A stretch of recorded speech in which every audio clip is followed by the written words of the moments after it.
Baik, kita lanjutkan ya teman-teman.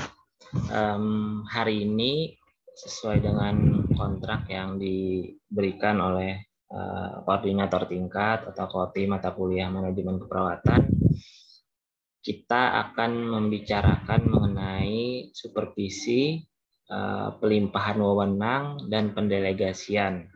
Pastinya dalam proses asuhan keperawatan ya. Sebelum saya memulai di sini, adakah yang sudah pernah terpapar terkait dengan istilah-istilah ini, atau ada yang sudah pernah baca? Boleh kalau misalkan teman-teman sharing dulu di sini kepada yang lain sebelum saya menjelaskan apa itu supervisi, pelimpahan wewenang, dan pendelegasian. Silakan kalau ada yang mau bicara dulu.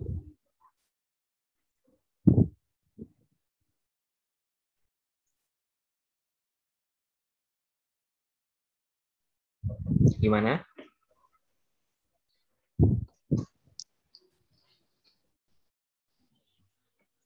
Student Center Learning ya teman-teman, saya ingatkan.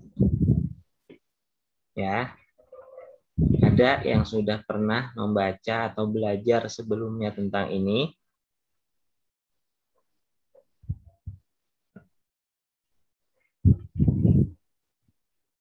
Gimana?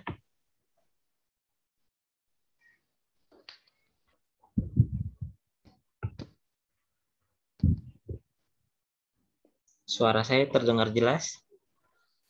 Dengar, Nars. Oke, suara teman-teman berarti yang saya nggak dengar ya. Tuh. Oke. Ada yang mau bicara dulu terkait dengan supervisi, pelimpahan wewenang, dan pendelegasian ini?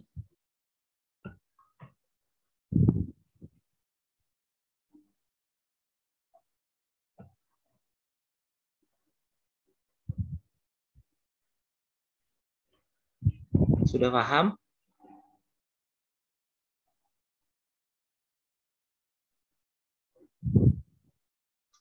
Saya minta suaranya dong, biar nggak terkesan kayak ngomong sendiri kayak gitu. Kita udah hampir 2 tahun ya melaksanakan seperti ini. Mudah-mudahan teman-teman juga terus termotivasi untuk melaksanakan pembelajaran. Jadi jangan terkesan semacam kayak membiarkan satu pihak untuk menyampaikan, mengorasikan, tapi yang lain entah apa yang difikirkan. Tolong deh, kita diskusi di sini ya. Silahkan, saya minta sekali lagi terkait dengan supervisi, pelimpahan wewenang, dan pendelegasian, apakah ada yang mau ngomong?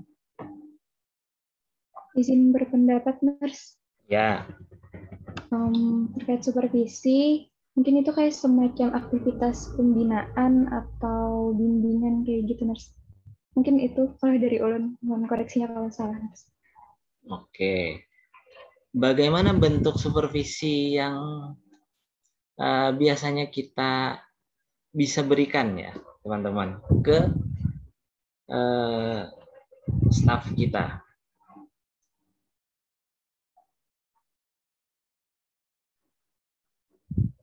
Apakah harus dengan nada ancaman? Misal, oke, karena dari tadi saya tanya, tidak ada yang menyahut, tidak ada yang merespon selain koti mata kuliah. Apakah harus saya wajibkan untuk on cam dan on mic semua?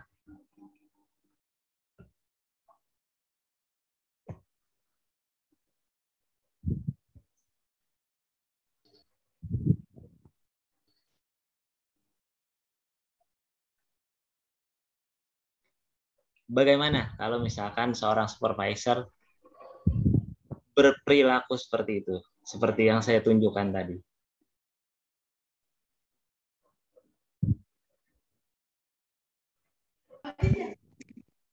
Gimana?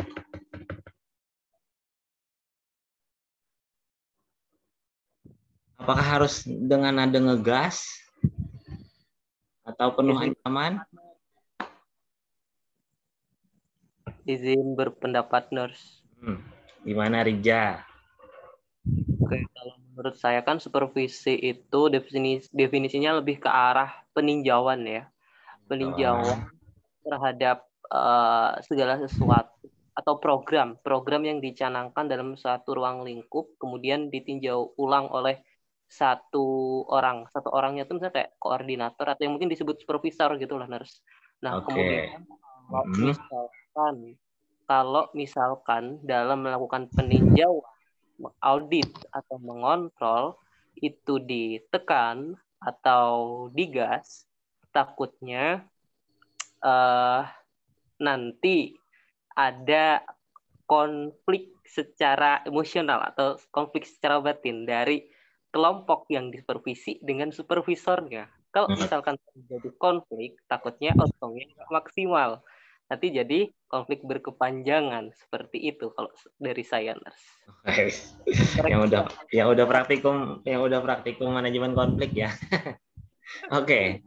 Benar tadi. Jadi nanti teman-teman saya akan menceritakan terkait dengan cara mensupervisi, paradigma supervisi dulu dan sekarang. Di mana dulu kita seakan-akan takut sama supervisor, ketika supervisornya udah ngegas baru tergerak untuk melakukan sesuatu. Nah, sekarang arah atau paradigma supervisi itu dilunakkan tanpa menghilangkan esensi untuk ngecek tadi, kata si Rija tadi. Oke, kita lanjut. Nah, saya review dulu tentang penugasan kemarin, metode penugasan. Ada kaitannya dengan topik pembelajaran hari ini. Ada yang masih ingat nggak tipe apa, yang A, yang B, yang C, yang D itu? Ayo review. Yang A tipe apa? Metode apa maksudnya yang A itu? Fungsional. B?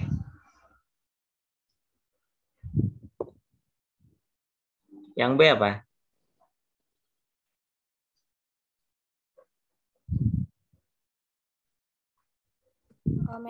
Metode tim. Metode tim. Yang C?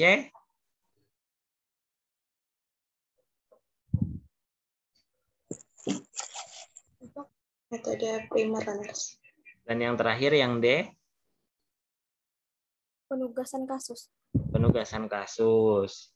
Harus lebih hafal ya, calon Bapak Ibu calon manajer, ketika melihat diagram atau pola ini harusnya dengan taktis: A fungsional, B tim, C primer, D kasus lah. Kemudian kalau yang ini kan yang saya sebut metode PPJA ya. Nah, namun balik lagi ke sini, ada nggak kaitannya antara metode-metode yang digunakan ini dengan topik bahasan kita yang hari ini? Oke, yuk kaitkan. Apa kaitannya antara topik kita hari ini dengan metode yang saya tayangkan ini tadi?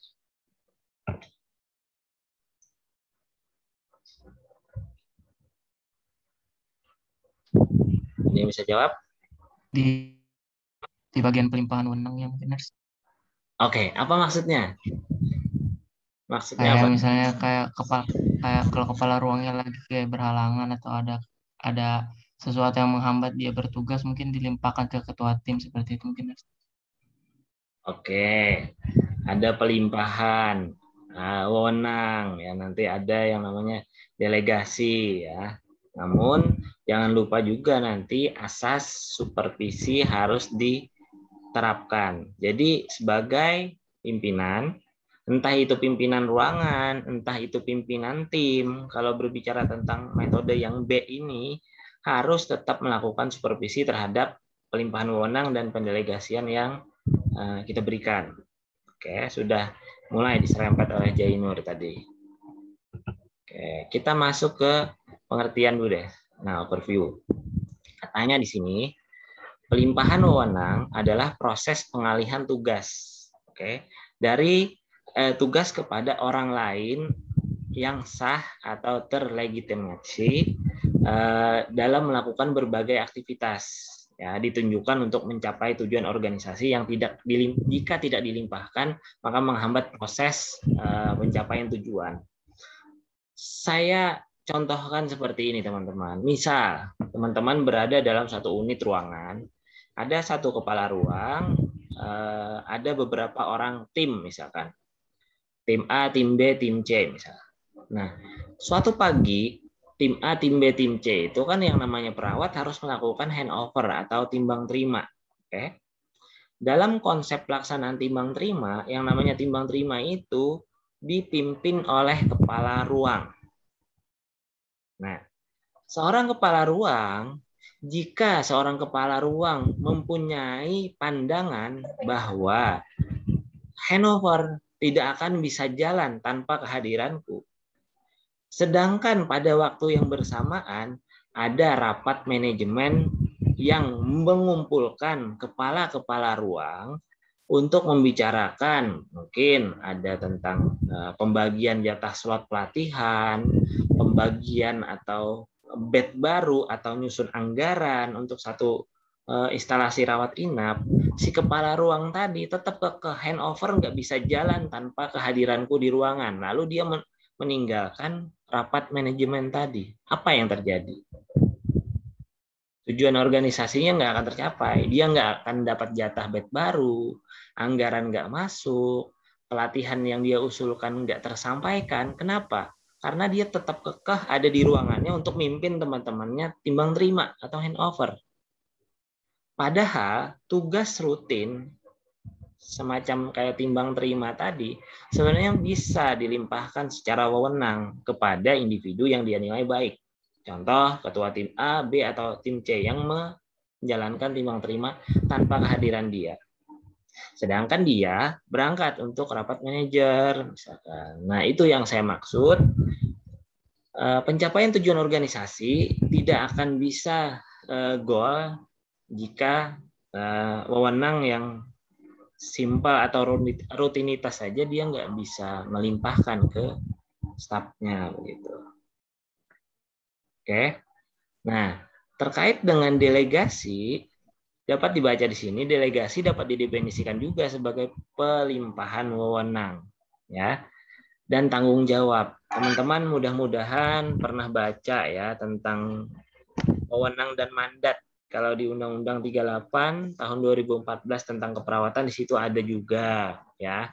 Teman-teman nanti pendidikan profesi nurse atau kerja sering akan mendapatkan kondisi-kondisi mana ini delegasi, mana ini mandat, itu kaitannya nanti dengan hukum, ya. Harus memahami juga apa itu delegasi, apa itu mandat. Oke.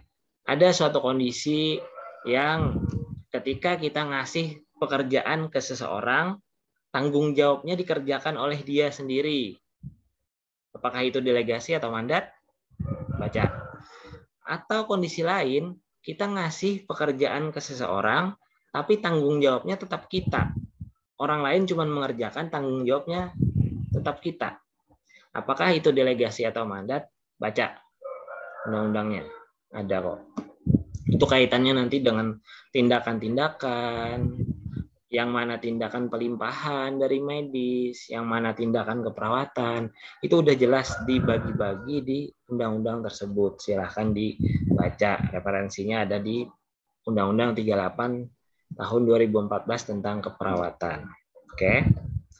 Kemudian katanya di sini wewenang adalah bagian dari setiap interaksi pimpinan dan bawahan. Makanya saya di awal tadi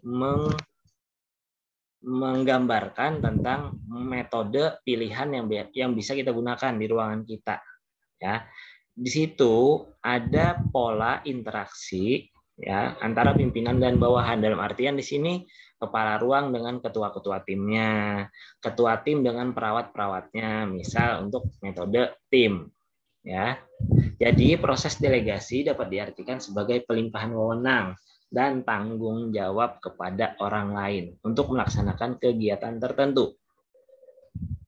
Oke, sampai sini ada yang mau didiskusikan dulu tentang pelimpahan wewenang delegasi?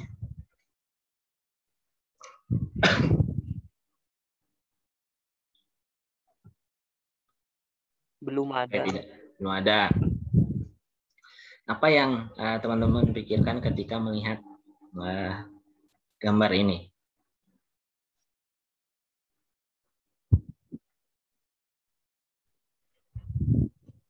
Apa yang Anda pikirkan? Sombong. Sombong. Bukannya para pemain game game online nih yang kayak gini biasanya. Apakah seorang yang berpangku tangan akan disebut sombong, ya?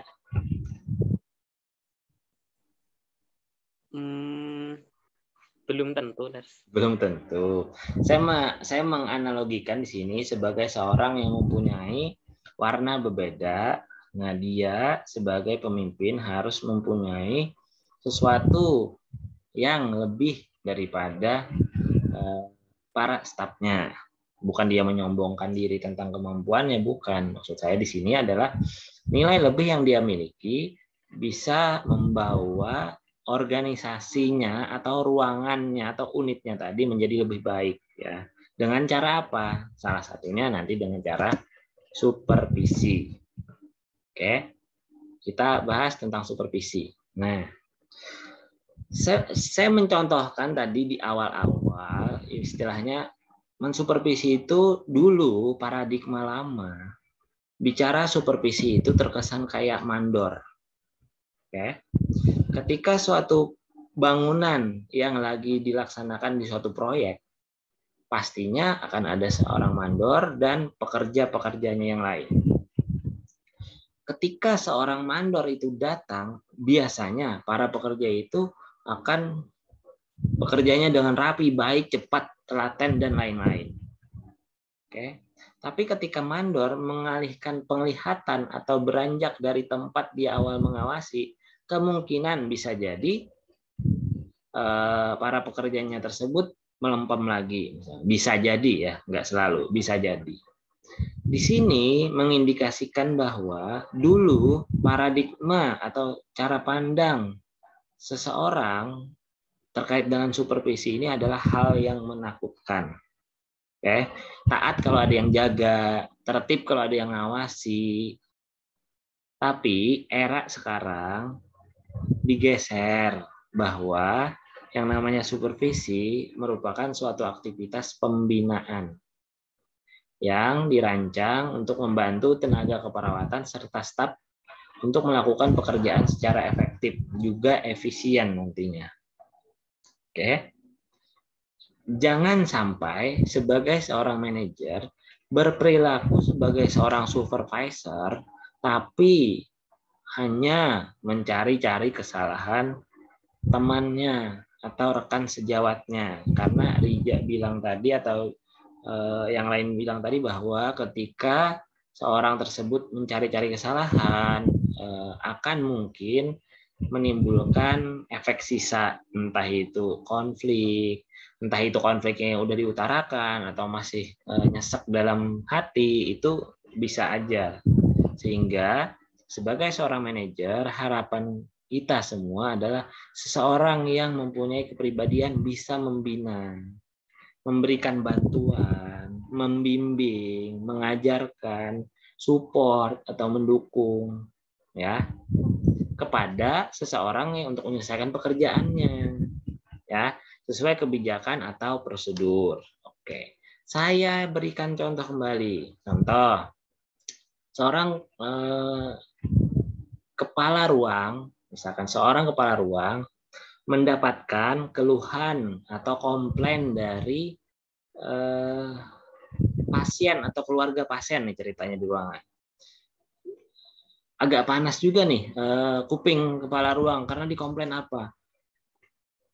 Perawat Bapak misalkan dalam interaksi ke kami kurang sopan, nggak banyak ngomong, judes misalkan. Itu contoh-contoh ya. Nah, sebagai seorang kepala ruang, kita harusnya punya inisiatif, ya, inisiatif untuk mencari kebenaran hal tersebut. Oke. Kemudian kita coba untuk memvalidasi keluhan atau komplain pasien tersebut.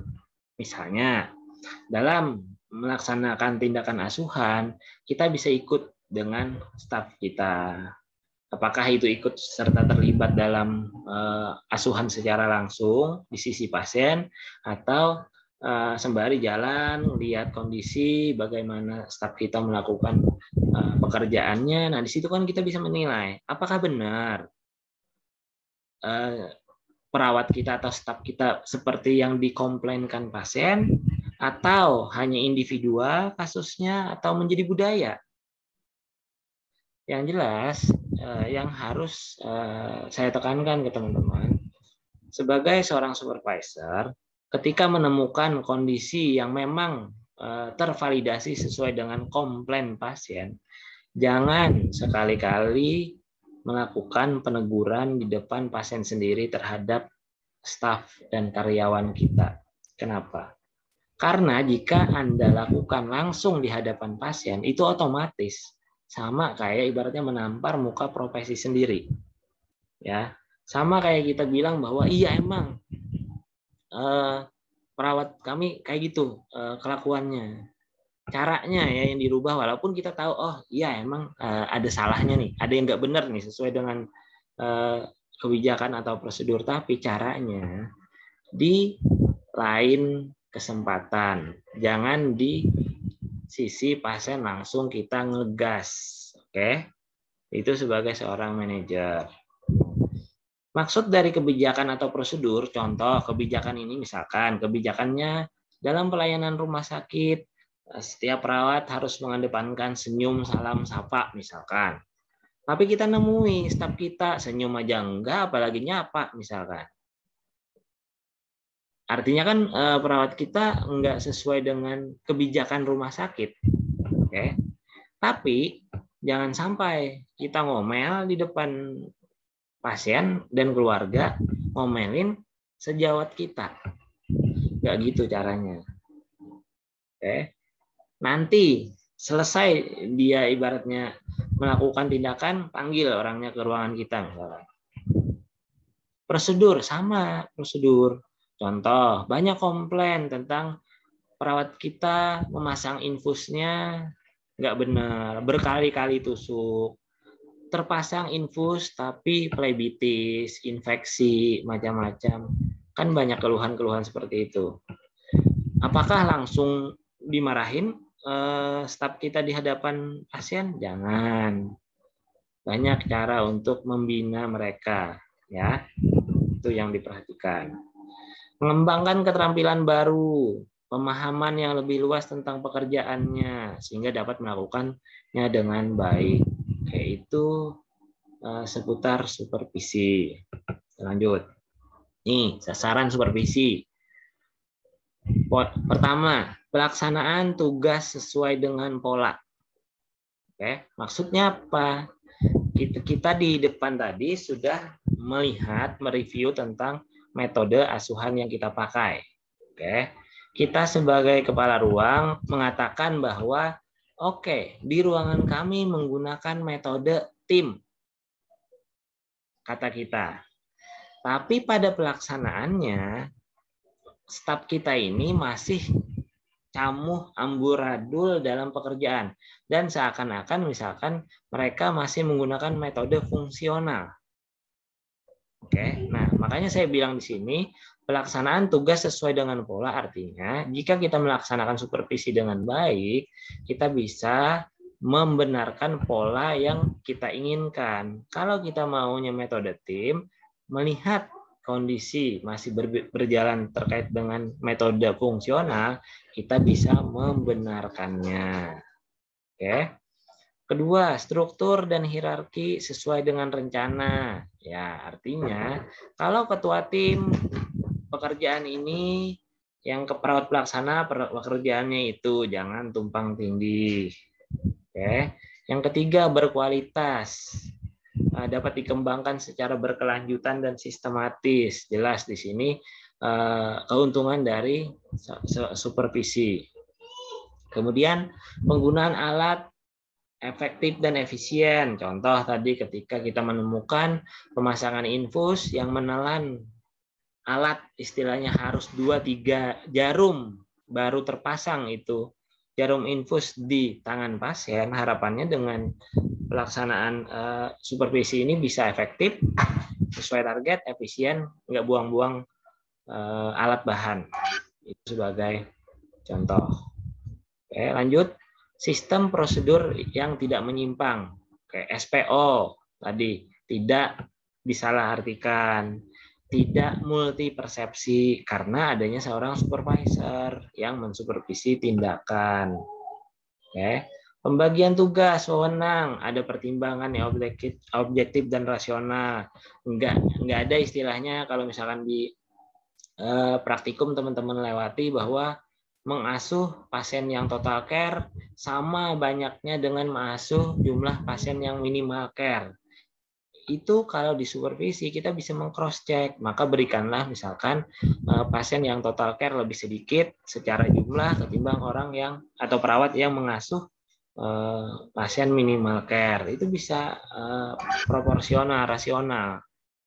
Ya, yang terakhir, tidak terjadi penyimpangan, penyelewengan kekuasaan, kedudukan, bahkan keuangan kalau supervisi dilakukan. Tujuan supervisi mengorganisasikan, mengembalikan kerancuan ketika kita melihat bahwa pola atau metode yang digunakan itu nggak sesuai cita-cita bersama, yuk kembali dibenarkan. Melatih staf, ya, karena kan didampingi yang namanya supervisi nanti. Kemudian memberikan arahan, yang nggak benernya kayak gini, yang benernya kayak gitu, maka lakukan yang benar. Dan memberikan layanan, ya, terhadap kemampuan staf dan pelaksana keperawatan dalam memberikan asuhan ke pasien. Jadi istilahnya, sebagai seorang pimpinan unit di ruangan, jangan hanya bisa memerintah, tapi ketika staf kita memerlukan bantuan terhadap kita yang nyata-nyata istilahnya sebagai pimpinan di ruangan, kita harus dengan sikap terbuka untuk memberikan pendampingan, pelayanan, melatih. Ya. Berat sebagai seorang pimpinan pastinya. Kompetensi seorang supervisor itu apa? Dapat mengarahkan, ngasih saran, ngasih nasihat, memotivasi, memahami proses kelompok. Kita paham bahwa 20 staf karyawan yang di hadapan kita ini bukan diluluskan dari angkatan yang sama, bukan diluluskan dari institusi yang sama, maka karakteristik budaya mereka masing-masing beda-beda. Ya kita harus paham. Jangan menggeneralisirkan, jangan anggap bahwa satu orang bisa, yang lainnya bisa. Satu orang nggak nanya, yang lain artinya paham aja, nggak bisa kayak gitu. Ya. Kemudian kompetensinya dapat memberikan latihan, bimbingan, juga bisa melakukan penilaian dan pengawasan. Banyak ya kompetensi sebagai seorang supervisor yang harus teman-teman punya, gitu. Fungsi supervisi mengatur, mengorganisir ini hampir mirip dengan si sasaran tadi, ya. Artinya jika supervisi berjalan dengan baik, maka keteraturan dan organisasi yang sudah tersusun itu dapat dijalankan dengan baik. Ya. Kemudian menilai, memperbaiki faktor-faktor yang mempengaruhi proses pemberian asuhan itu dapat dilakukan. Mengkoordinasikan, menstimulus, dan yang pasti di sini adalah membantu, mensupport, serta dapat diajak sharing. Siapa yang ngajak sharing? Ya, stafnya. Jangan ada istilahnya jarak di antara seorang supervisor dengan supervisornya. Oke, teman-teman, kalau berbicara tentang jenis supervisi di rumah sakit itu ada dua biasanya. Ada supervisi klinis, ada supervisi manajerial. Apalagi ini? Oke, secara contoh, misalnya secara contoh, kita melakukan pendampingan terhadap karyawan atau staf kita yang sedang memasang infus, masang kateter, merawat luka. Oke, itu yang namanya pelaksanaan supervisi klinis. Kalau supervisi manajerial lebih kepada kita mendampingi staf kita dalam artian melakukan tindakan-tindakan contoh, timbang terima, penerimaan pasien baru, discharge planning, ronde multidisiplin. Bukan tindakan ke pasien ya itu ya. Kalau timbang terima kan istilahnya kan antar shift, lalu kita mengkomunikasikan apa yang harus dikomunikasikan. Itu namanya supervisi manajerial. Kalau supervisi klinis lebih kepada ke pasien secara langsung, tindakan-tindakan ke pasien. Itu yang namanya supervisi klinis. Oke, apa yang sedang dia lakukan? Pastinya melakukan supervisi. Nah, ini ada yang namanya supervisi langsung, ada yang supervisi tidak langsung. Oke, supervisi langsung secara penggambaran berhadapan, berhadapan satu sama lain. Kemudian ada seorang supervisor, ada seorang supervisi, orang yang disupervisi, ya. Apa yang harus dimiliki seorang supervisor untuk melakukan supervisi langsung? Pengarahan harus lengkap. Jangan istilahnya pikirkan sendiri apa yang harus dilakukan olehmu misalkan. Ya kan kan nggak jelas, abstrak jadinya. Harapannya kalau misalkan melakukan supervisi secara langsung itu kita bisa menjadi sebagai role model atau contoh. Ngasih pendapat, ngasih masukan harus mudah dipahami. Jangan dengan bahasa yang abstrak.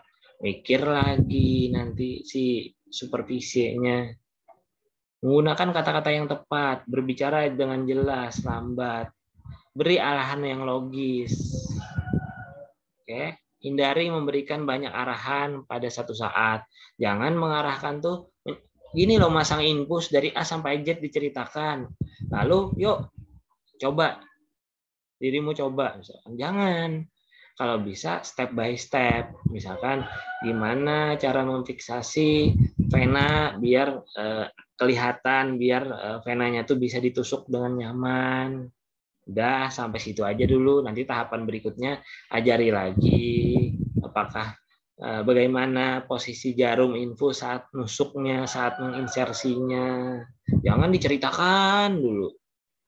Itu mendongeng atau mensupervisi, ya. Jadi satu-satu lakukan. Oke, pastikan bahwa arahan dipahami. Feedback, minta feedback ke stafnya, gimana, pahamkah, yuk kerjakan. Yakinkan bahwa arahan Anda dilaksanakan atau perlu tindak lanjut atau diulang lagi, misalkan bisa. Supervisi tidak langsung. Oke, dalam bayangan kita semua, supervisi tidak langsung ini adalah ketika melaksanakan supervisi tidak berhadapan secara bersamaan atau langsung. Bisa dilakukan melalui laporan, baik tertulis maupun lisan. Tertulis artinya ada dicatat. Apakah itu ada formnya sendiri atau ditandai di sticky note misalkan nih, bayangan kita sebagai seorang kepala ruang ngecek nih rekam medik, perawat kita kan nulis rekam medik di asuhan keperawatan. Kita melihat di dalamnya ada yang bolong-bolong, contoh identitas pasien, umur, rekam medik itu nggak diisi oleh perawat kita misalkan. Ya kita bisa melakukan supervisi tidak langsung, artinya dia nggak ada atau dia udah pulang shift. Kebetulan kita buka-buka rekam medis misalkan. Tapi kita tahu si dia yang lagi dinas saat itu, tapi nggak mengerjakan dengan baik. Kita bisa melakukan supervisi tidak langsung. Contohnya bisa melalui tertulis, ya kita kasih catatan. Tolong diisi atau sticky note ambil, diisi ya nanti waktu dinas tempel. Atau lisan, boleh ditelepon. Voice note boleh. Ya. Supervisor tidak melihat langsung kejadian di lapangan sehingga mungkin terjadinya kesenjangan fakta. Artinya, tadi kan supervisor datang membaca rekam medis, bolong-bolong, oke?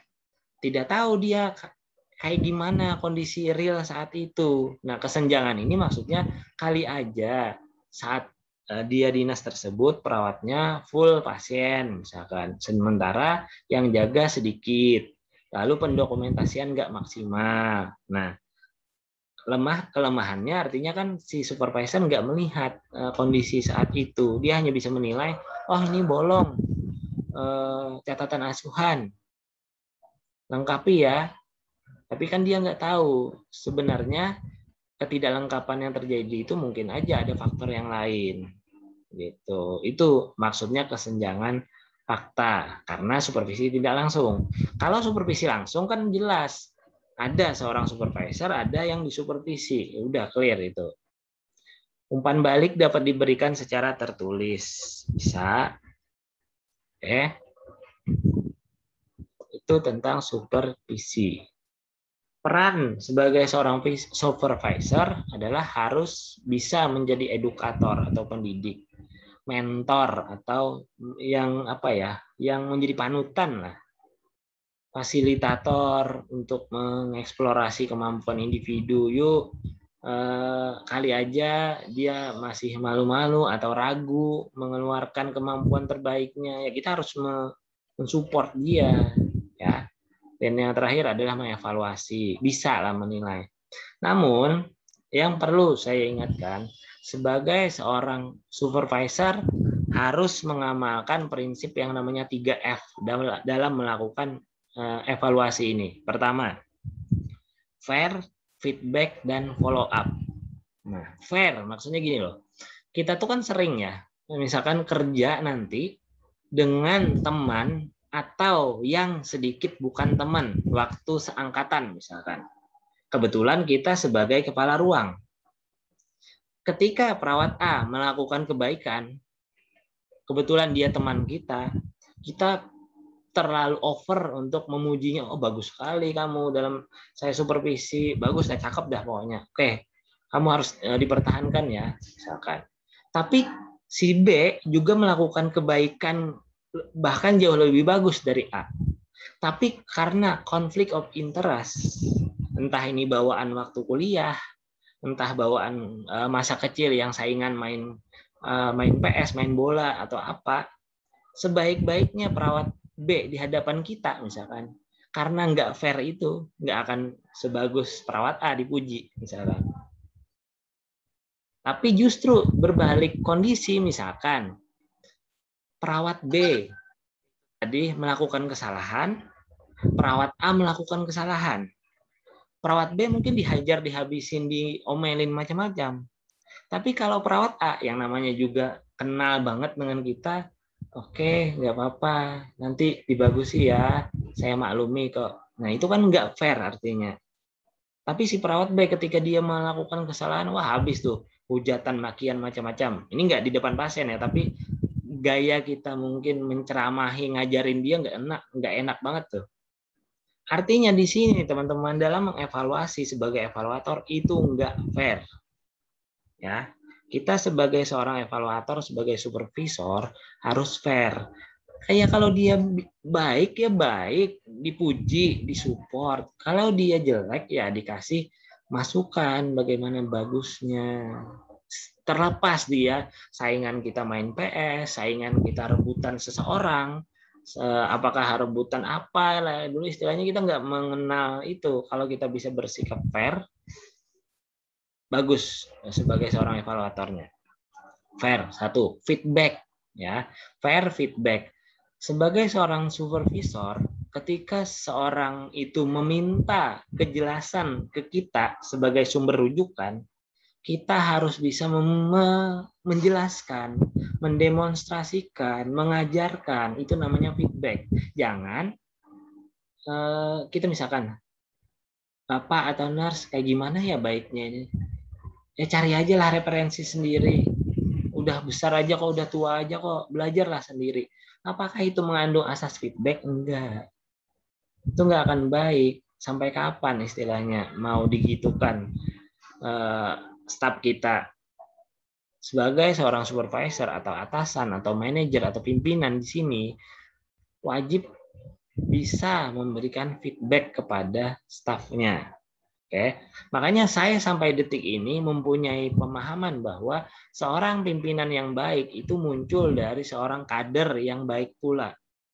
Nggak akan ada seorang pimpinan yang baik ujuk-ujuk langsung timbul ketika dia jadi pimpinan, nggak akan nggak akan enak lah istilahnya, karena yang namanya pimpinan itu kan akan menjadi sumber rujukan bagi stafnya.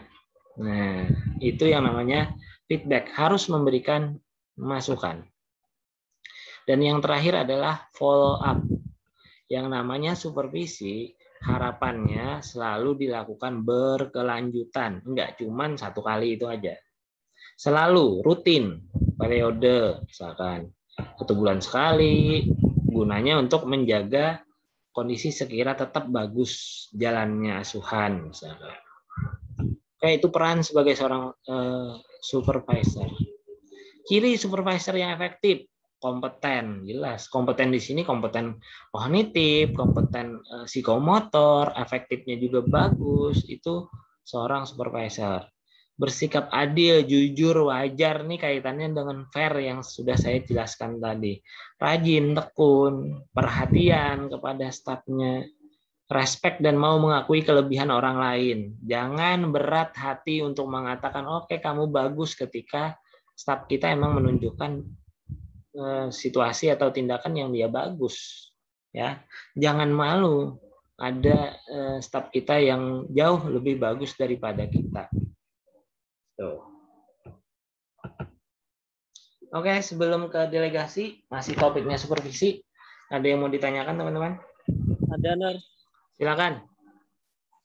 Mau tanya, minta ketegasan lagi sih, Ners. Sebenarnya tindakan supervisi itu apakah mutlak tugas dari seorang kepala ruangan atau memang ada orang yang ditunjuk secara khusus sebagai supervisor terlepas dia sebagai seorang karu? Karena saya pernah melihat entah di PPT Piankah atau PPT Nusi Sanyo, yang itu tuh di bagian struktural tuh bagian supervisor sama karu gitu seimbang gitu, Ners.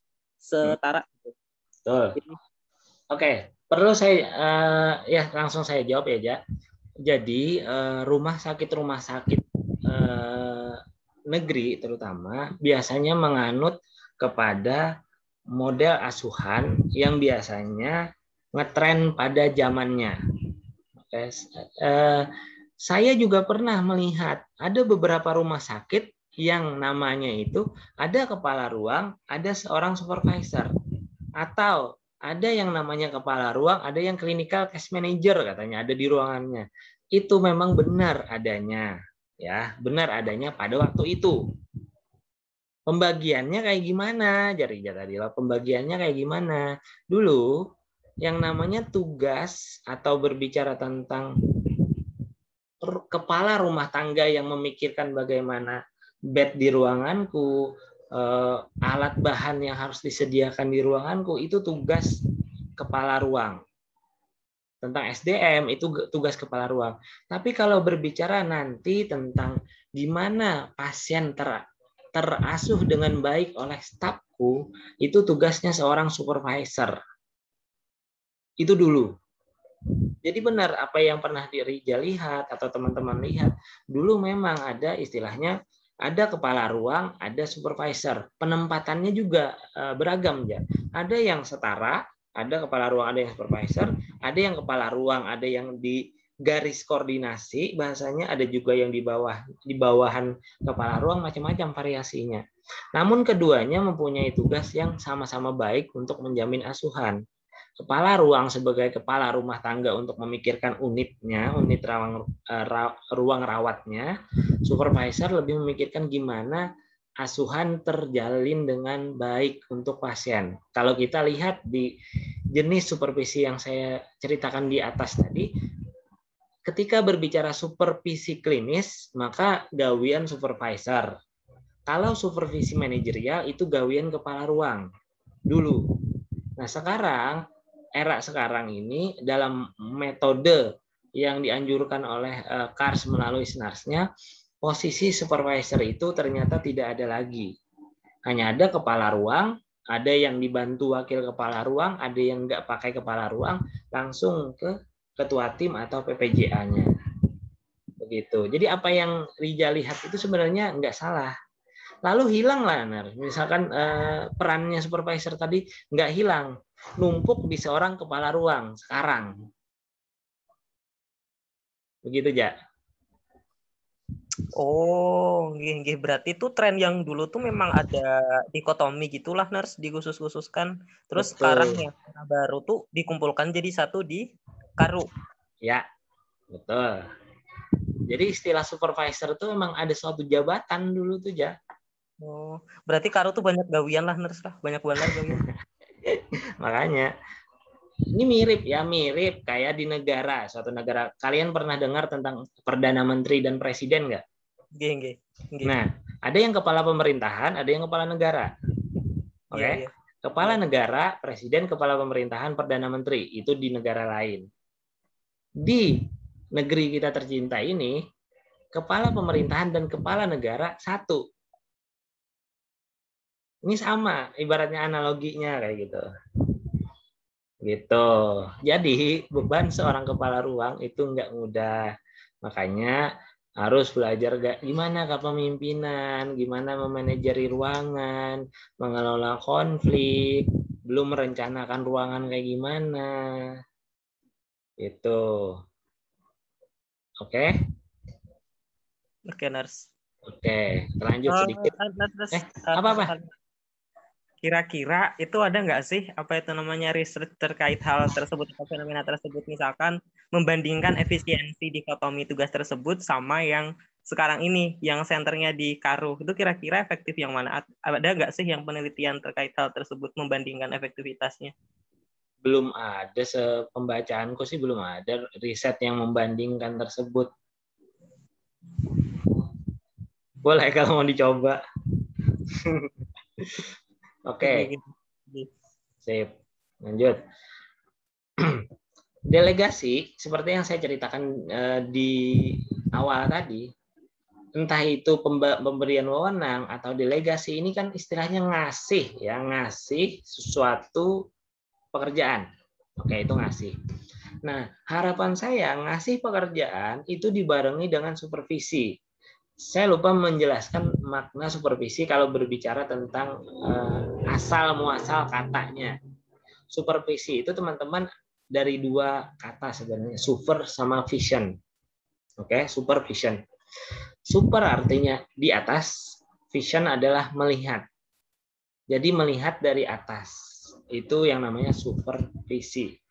Delegasi adalah memberikan wewenang, memberikan kerjaan. Harapan saya, ketika kita melakukan pendelegasian, kita tetap menjalankan supervisi terhadap apa yang kita berikan tadi, biar masih terkontrol dengan baik ya pekerjaan yang kita limpahkan tadi. Itu kaitan antara supervisi dan delegasi. Lalu apa itu delegasi? Kita harus memahami ya bahwa elemen penting pendelegasian ini termuat dalam fungsi pembinaan. Maksud saya di sini, saya meyakini ada istilah bahwa pemimpin dianggap sukses ketika dia berhasil melahirkan, bukan melahirkan dikandung di uterus lalu dikeluarkan lewat peranakan ya, bukan. Maksudnya seorang pemimpin yang sukses adalah bisa melahirkan seorang pemimpin berikutnya. Oke. Next leader dilahirkan dari seorang pemimpin yang sekarang. Nah, gimana keberlanjutan kepemimpinan ruangan kita itu ditentukan oleh pimpinan yang sekarang. Ada yang namanya istilahnya tuh tentang karir ya, karir bukan jenjang karir ya, tentang karir. Kadang seorang individu itu tidak akan mempunyai cita-cita untuk menjadi dirinya sekarang di di masa depan. Maksudnya gini loh, nggak ada istilahnya seorang yang bercita-cita, oke, aku sekarang jadi perawat pelaksana, besok aku akan tetap jadi perawat pelaksana, tahun depan masih gini, 10 tahun akan depan aku tetap yang gini-gini aja.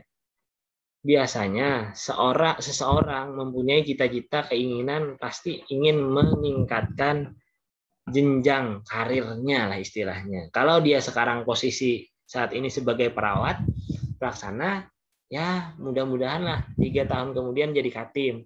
Ya mudah-mudahan lah 6 tahun kemudian jadi karu. Biasanya kayak gitu. Atau ada di sini yang mau hidupnya selamanya seperti itu saja? Nggak ada ya. Pasti pengen meningkatkan kapasitas, kemampuan, dan kedudukan. Itu wajar. Tinggal didapat dengan cara yang wajar pula. Intinya kayak gitu. Nah, saya berkeyakinan bahwa fungsi pembinaan dapat melahirkan generasi kepemimpinan di masa akan datang. Artinya, seorang kepala ruang harapannya sedemikian rupa sejak saat ini dia udah mulai memberikan beberapa arahan binaan kepada staf yang dinilai dia capable untuk melanjutkan era kepemimpinannya. Karena kepala ruang juga bercita-cita, ya kali aja ada kesempatan naik jadi kepala IRNA atau kepala bidang keperawatan, ya kayak manusiawi lah. Sifat alpanya sebagai sifat alpa seseorang kan kayak gitu ya, pengen naik kayak gitu. Tapi jangan lupa harus menyiapkan pimpinan selanjutnya begitu. Lagi ngajar. Iya. Ya. Sebentar. Oke, lanjut. Lanjut tentang manajer perawat. Oke, manajer perawat harapannya melakukan pembinaan itu biar bisa lebih produktif. Biar istilahnya itu ketika kita meninggalkan tugas rutinitas akan menjadi lebih baik ruangan kita ketimbang kita melakukan tugas rutinitas itu aja. Jadi bisa kita limpahkan wewenang kita begitu kepada staf terbaik kita. Begitu. Itu pendelegasian. Nah, ada 3 kondisi. Under delegasi, over delegasi, dan unproper delegasi. Singkatnya, under delegasi adalah ketika melimpahkan wewenang itu terlalu sedikit. Seorang pemimpin nggak percaya sama stafnya. Over delegasi adalah pemberian delegasi terlalu berlebihan. Sedangkan unproper delegasi adalah pemberian delegasi itu tidak sesuai dengan orang yang seharusnya. Singkatnya seperti itu. Oke. Dan yang terakhir, slide terakhir, tugas rutin itu bisa didelegasikan. Tugas yang tidak dapat mencukupi waktunya bisa didelegasikan. Dan yang terakhir adalah meningkatkan kemampuan staf ya. Gitu. Waktu pendelegasian yang tepat.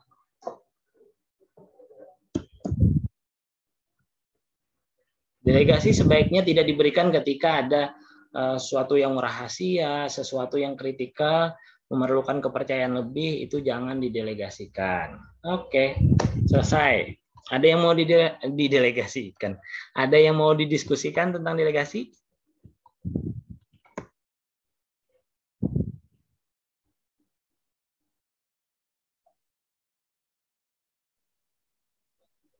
Kalau dari saya belum ada, Nurs. Yang lain? Nggak ada ya? Oke, mudah-mudahan bermanfaat ya apa yang kita bicarakan atau diskusikan hari ini. Mudah-mudahan sebagai seorang pemimpin, mana bisa memilah-milih, mana yang bisa didelegasikan, mana yang enggak, bagaimana cara mendelegasikan, dan yang saya ingatkan adalah kita harus selalu mensupervisi apa yang kita delegasikan dan kita kasih wewenang ke staf kita. Pemberian delegasi kepada staf kita mendidik mereka untuk jauh lebih baik dari kita di masa sekarang untuk menjadi pemimpin di masa depan. Ya, mudah-mudahan apa yang saya sampaikan bermanfaat, menjadi bekal teman-teman untuk kemudian. Ya, saya akhiri. Terima kasih. Wassalamualaikum warahmatullahi wabarakatuh. Waalaikumsalam warahmatullahi wabarakatuh. Terima kasih banyak, Mas. Oke. Izin pamit ya. Ya. Assalamualaikum. Salam.